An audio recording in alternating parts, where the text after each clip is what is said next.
अस्सलाम वालेकुम। मुंहिंजो नालो सलीम आहे। तव्हां ॾिसी रहिया आहियो voice of Salim YouTube channel. प्यारा साथियो, जीअं त गर्मियुनि जी सीज़न अची रही आहे, हिननि गर्मियुनि में पाण खे हिकिड़ी एक्टिविटी करणी पवंदी। तव्हांखे ख़बर हूंदी त अक्सर गर्मियुनि में पखियुनि जी घणी मौत थींदी आहे।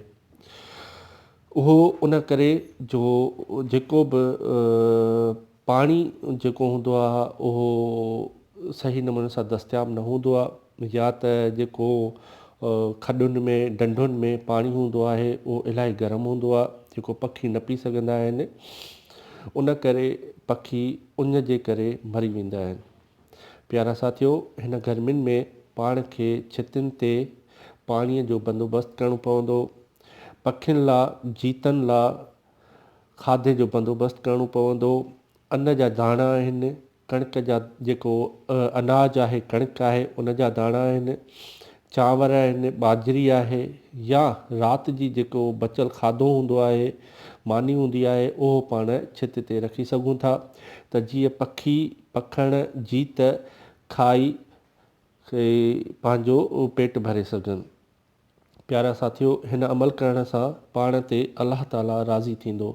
हज़रत अली करमुल्लाह वजह जो कौल आहे त जेको अलाह ताला जे पैदा कयल मख़लूक खे खाधो खाराए थो, पाणी पीआरे थो, उन ते अलाह ताला राज़ी थिए थो ऐं उन जा न थींदड़ कम बि आसानी थी वेंदा आहिनि।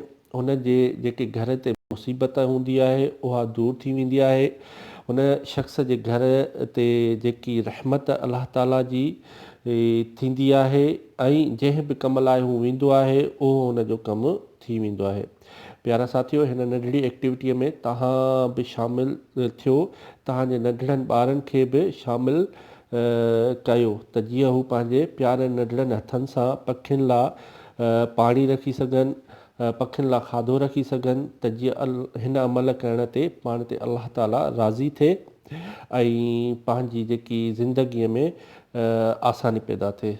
प्यारा साथियो, जेकॾहिं तव्हां मुंहिंजे चैनल ते नवां आहियो, नवां ॾिसंदड़ आहियो, त मुंहिंजे चैनल खे सब्सक्राइब कयो त मुंहिंजी हर ईंदड़ वीडियो तव्हां ताईं आसानी पुॼी सघे।